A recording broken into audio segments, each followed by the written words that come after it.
కాశ్యపాన్వయ సంజాతం శరణ్యార్యపదాశ్రితం వైరాగ్యజలతిం వందే రంగరామానుజం మునిం.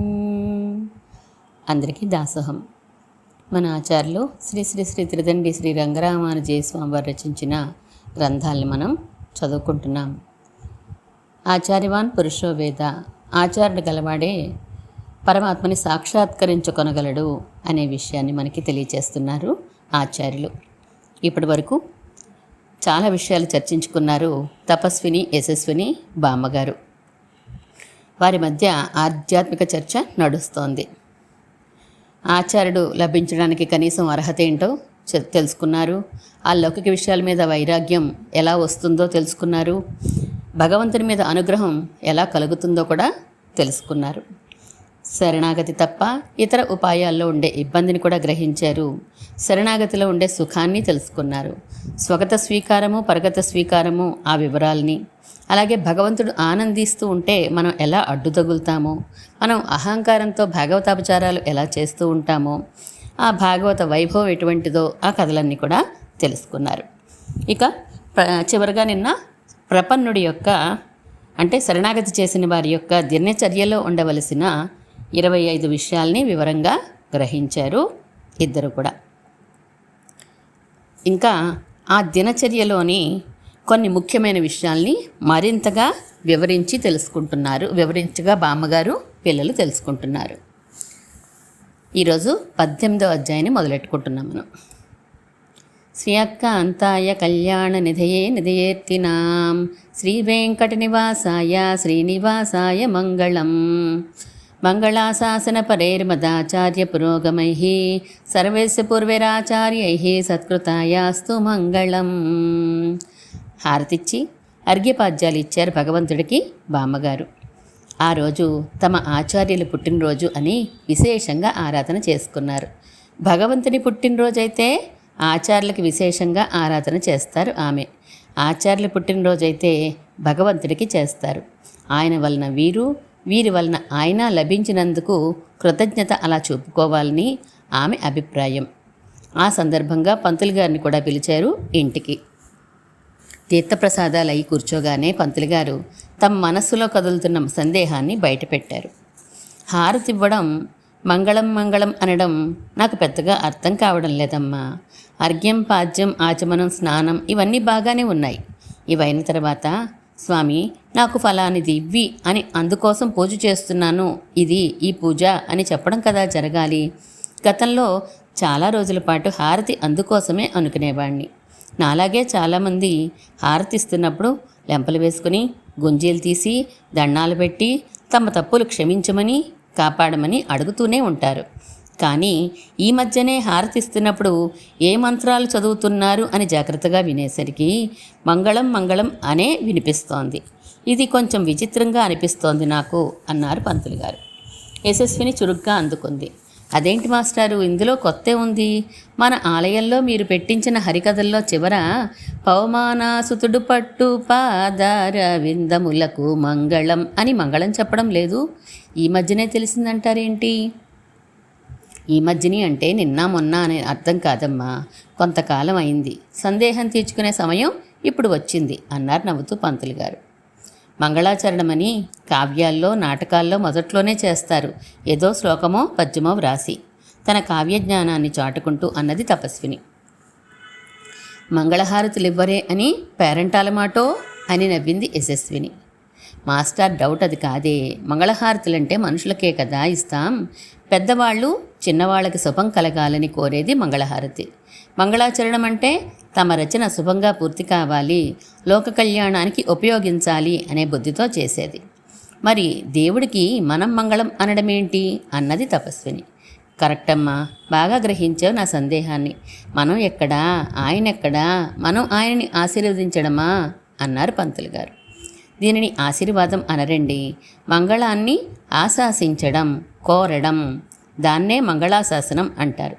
పెద్దలు పిన్నలకి చేస్తే ఆశీర్వాదం అని మన వాడుక. పిన్నలు కూడా పెద్దలు సుఖంగా ఉండాలని కోరుకోరు. కుమారుడు తన తండ్రి ఆరోగ్యంగా ఉండాలని కోరితే దానిని మంగళాశాసనం అంటాం. తండ్రి కుమారుణ్ణి అభివృద్ధిలోకి రావాలని దీవిస్తే ఆశీర్వచనం అంటాం అన్నారు బామ్మగారు.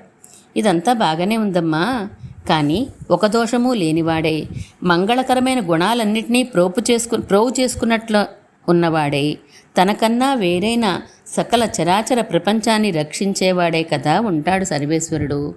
ఇలా ఉన్నవాడిని మనకుండే అమంగళాలు పోగొట్టుకోవాలని లేదా ఇంతవరకు మనకు లేని మంగళాలు రావాలని మనం కోరడం అత్యంత సహజం.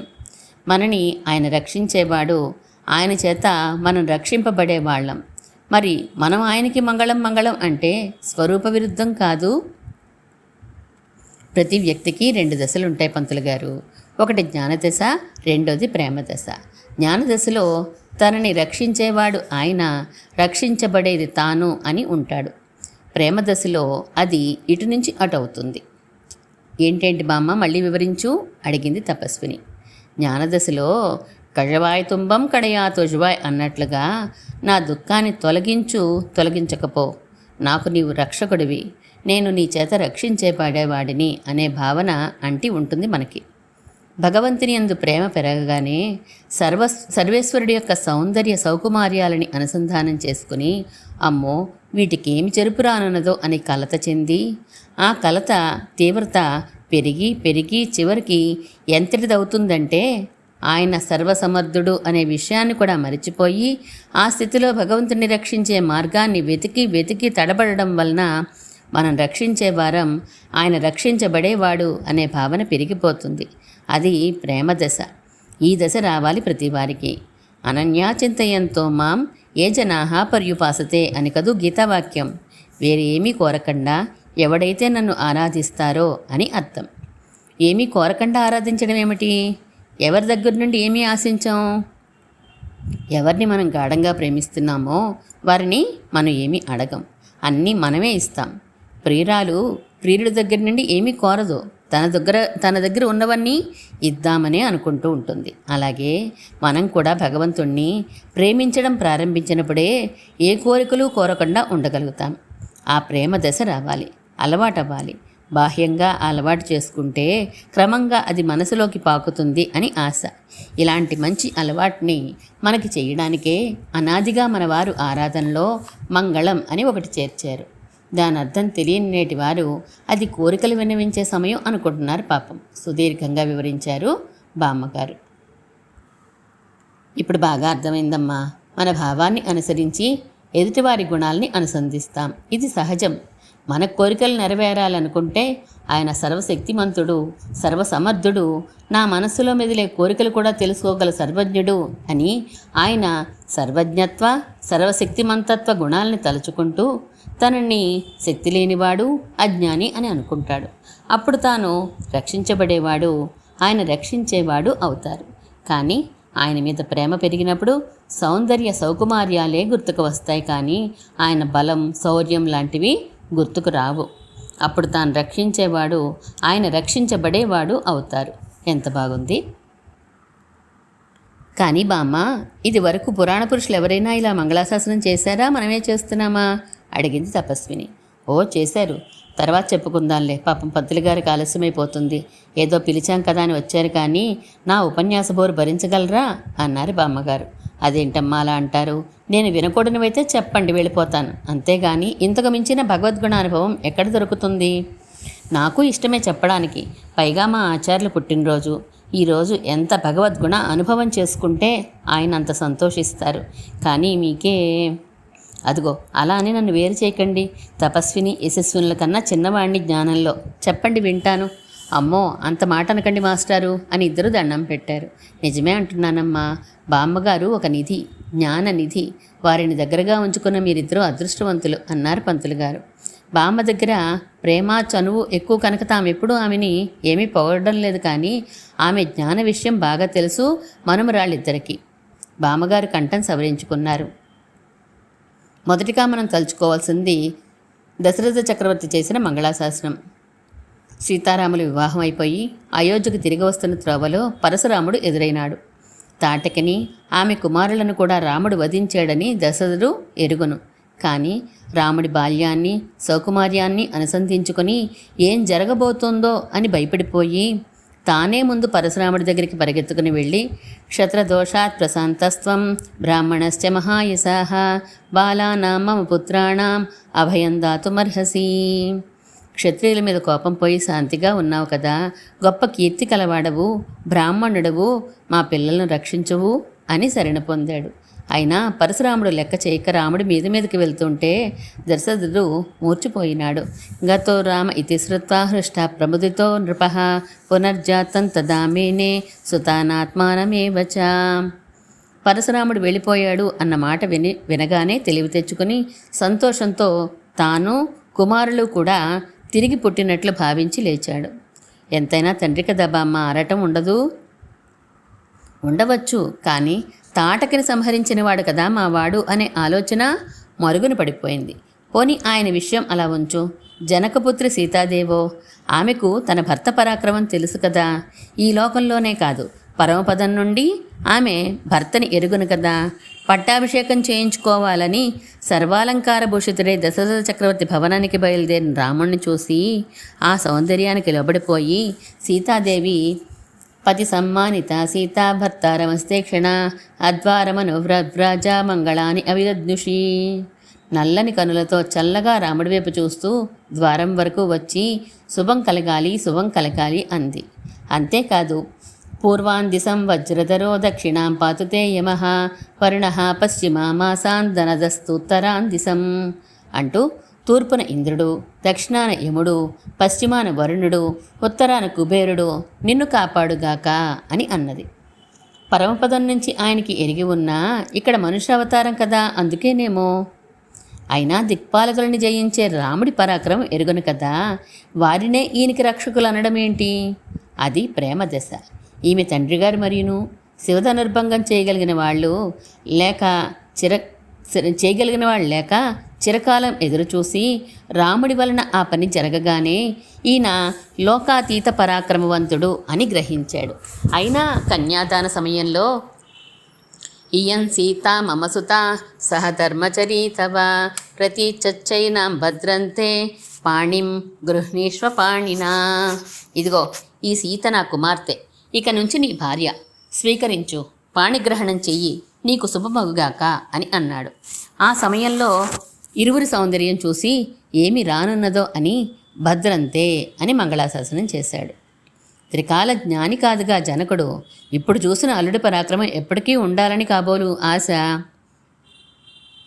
త్రికాల జ్ఞానులు అలాగే మంగళాశాసనం చేశారు. బ్రహ్మర్షి అయిన విశ్వామిత్రుడు తన యాగ రక్షణ కోసం రామలక్ష్మణుల్ని పిలవడానికి వెళ్ళాడు. దశరథుడు వారిని ఇవ్వనంటే అహం వేద్య మహాత్మానం రామం సత్యపరాక్రమం అన్నాడు. నాకు తెలిసినయ్యా రాముడు ఎంతటి పరాక్రమవంతుడో అని మరీ తీసుకుని వెళ్ళిన పెద్ద మనిషి తాటకి పెద్ద ఆర్భాటంతో మీదపడి వస్తుంటే రామలక్ష్మణుల యొక్క బాల్యాన్ని సౌకుమార్యాన్ని చూసి కలత చెంది విశ్వామిత్ర సుబ్రహ్మర్షి హుంకారేణ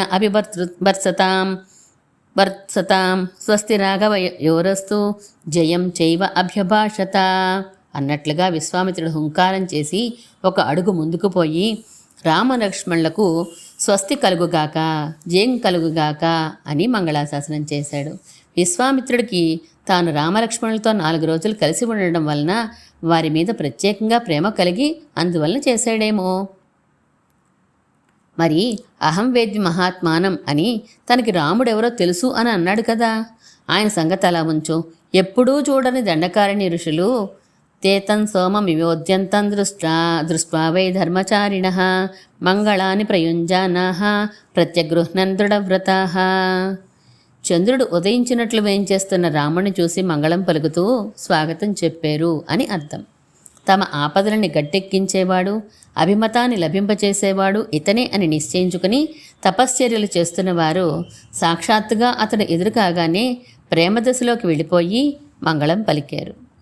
ఆంజనేయుడికి ఇలాంటి ప్రేమ కలగలేదా రాముడి మీద? ఎందుకు కలగలేదు? ఆంజనేయునికి కలిగింది, సుగ్రీవుడికి కలిగింది. ప్రథమ దర్శనంలోనే ఆంజనేయుడు రాముణ్ణి అడుగుతాడు. ఆయతాశ్చ సువృత్తాశ్చ బాహవః పరిఘోపమాః సర్వభూషణ భూషార్హాః కిమర్ధన్న విభూషితాః. పొడుగ్గా గుండ్రంగా కోట గోడల్లా ఉన్న ఈ బాహువుల్ని అనేక విధాలుగా అలంకరించవలసి ఉండగా ఎందుకలా చేయలేదు అని అన్నాడు. ఆ భుజముల సౌందర్యం చూసి ఈడుపాటుతో ఇతరుల కనురాపు దిష్టిదోషం తగిలితే ఏం చేసేది అని బాధపడి, అయ్యో ఆభరణములతో వీటిని దాచివేయాలే అని విన్నవించాడు. రాముడి ఆకారం చూస్తూనే పరాక్రమశాలి అని ఎరిగినా సౌకుమార్యాన్ని చూడగానే ఏం జరుగుతుందో అని భయపడ్డాడు. సుగ్రీవుడు వాలి వధ సందర్భంగానే కాక ఇతరత్రా కూడా రాముని శక్తి సామర్థ్యాలు బాగా ఎరిగిన సౌకుమార్యాన్ని చూసి కలత చెందిపోయి, విభీషణుడు తన 4 అనుచరులతో వచ్చి శరణ పొందగానే, ఏష సర్వాయుధోపేతః చతుర్భిః సహ రాక్షసైః రాక్షసోభ్యేతి పశ్యత్వం అస్మాన్ హంతున్న సంశయః. ఈ రాక్షసుడు మరి 4 కలిసి ఆయుధాలు పట్టుకుని మనల్ని చంపడానికే వస్తున్నాడు అంటూ మనకందరికీ ప్రాణభూతుడైన రాముణ్ణి నశింపచేసి తర్వాత మనల్ని చంపుదామని వీడి ప్రణాళిక అని నిర్ణయించి వానరులకి వారిని చూపిస్తూ, రాఘవం శరణంగతః నివేదయతమా క్షిప్రం.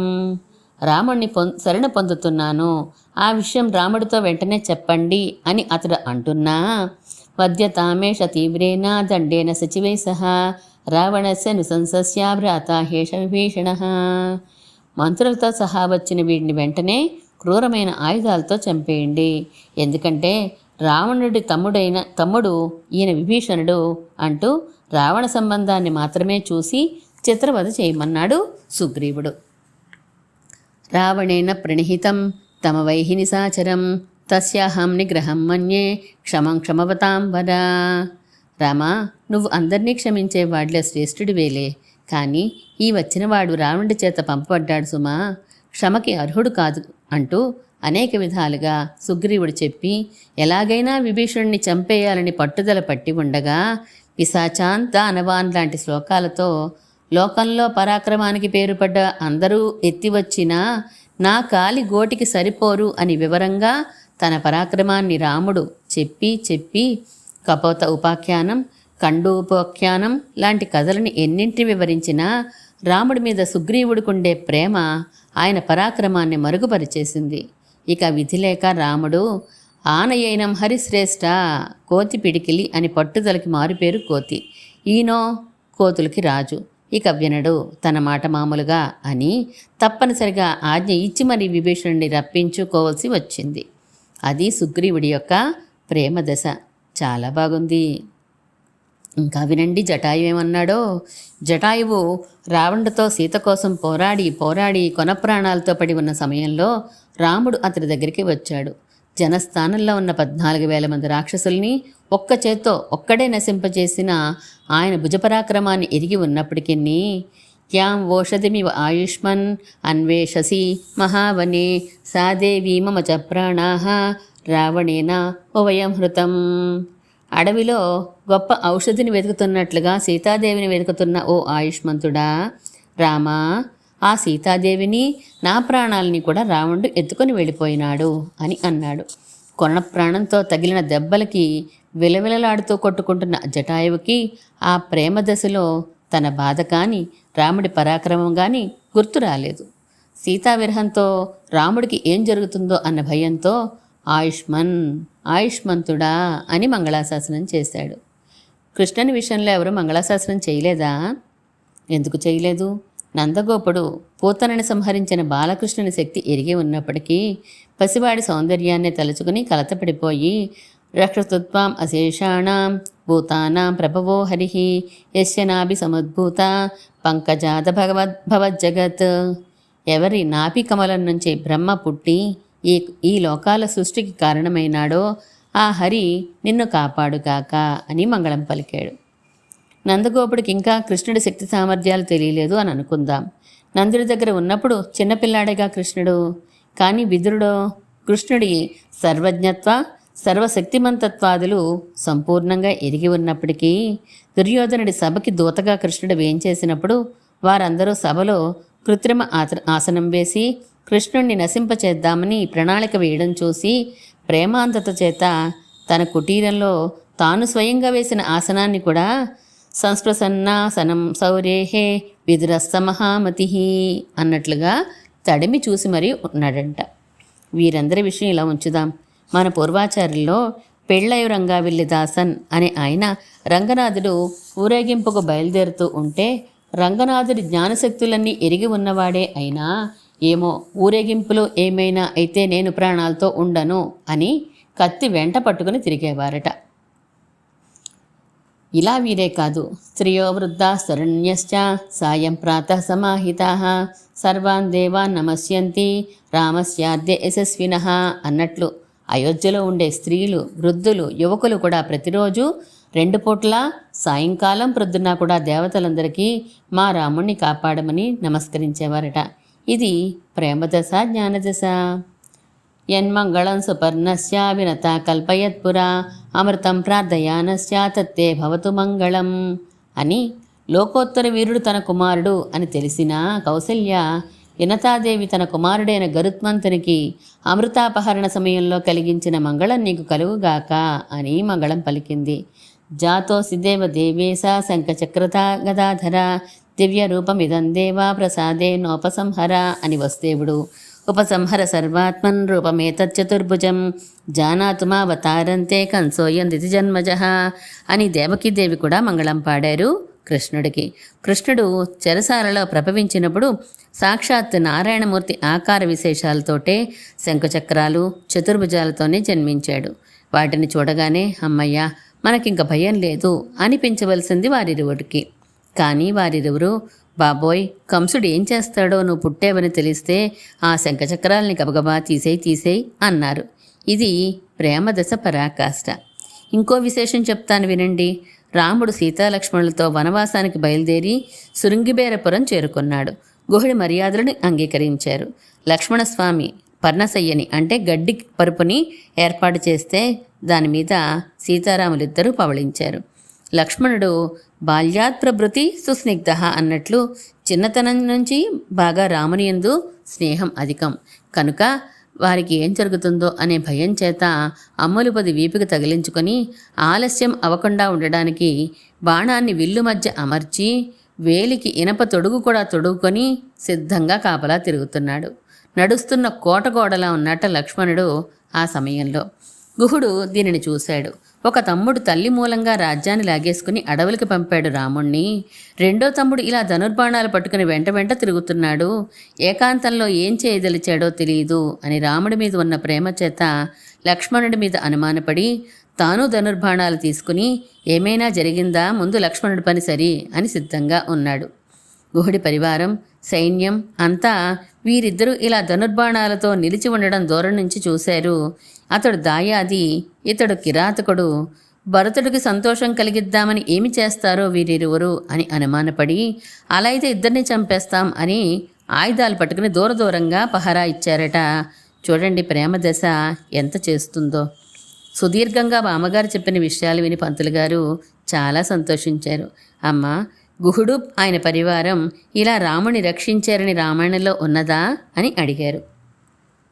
బామ్మగారు భరతుడు రాముడి కోసం తన దగ్గరికి వచ్చినప్పుడు గుహుడు జరిగిన కథ చెప్తూ నియమ్య పృష్ఠేతు తలాంగుళిత్రవాన్ సరేసు పూర్ణాం ఇషుదీ పరంతపః మహర్ధనుస్సజ్జ మపోహ్య లక్ష్మణో నిశామతిష్టత్వరితోస్య కేవలం తతస్వహంచ ఉత్తమ చాపబాణభృత్ శ్రీతో భవం తత్ర సయత్ర లక్ష్మణః అతంద్రిభిః జ్ఞాతిభిః ఆత్తకార్ముకైః మహేంద్రకల్పం పరిపాలయంస్తదా అంటూ వివరించాడు. ఆ శ్లోకాల అంతర్భావమే నేను చెప్పాను అన్నారు. కానీ బామ్మ, గుహుడు ఆయన పరివారం అదే మొదటిసారి కదా రాముణ్ణి చూడడం. వారికింత ప్రేమదశ వెంటనే ఎలా వచ్చింది? భగవద్విగ్రహ సౌందర్య విశేషం అటువంటిదమ్మా. ఒకసారి చూసినప్పటికీ సదా పశ్యంతి అన్నట్లుండే నిత్యసూరులకు ఎంత ప్రేమాతిశయం కలుగుతుందో అంతా కలగాల్సిందే అన్నారు బామ్మగారు. పంతులు గారు నవ్వుతూ, మీ ఇద్దరు అక్కచెల్లిని ఒకసారి చూస్తే చాలు. ఇదివరకు చూడకపోయినా ఎవరికైనా సరే మీ కనుముక్కు తీరు రంగు వెంటనే ఆకట్టుకుంటాయి. అలాంటిది మీకన్నా కోట్ల రెట్లు అధికమైన సౌందర్యం ఉన్న భగవంతుడి దివ్యమంగళ విగ్రహం లోబర్చుకోదు అన్నారు. కాస్త సిగ్గుపడ్డారు పిల్లలిద్దరూ. మాస్టర్ లేచేసరికి తాము బామ్మతో కలిసి లేచారు. చాలా సంతోషమమ్మా, తృప్తిగా గడిచింది ఈ పూట అంటూ సెలవు తీసుకున్నారు పంతులు గారు. 18వ అధ్యాయం పూర్తయింది. ఇక్కడికి మనం కూడా సెలవు తీసుకుందాం. శ్రీమన్మహాభూతపురే శ్రీమత్కేశవ యజ్వరः కాంతిమత్యాం ప్రసూతాయ యతి రాజాయ మంగళం.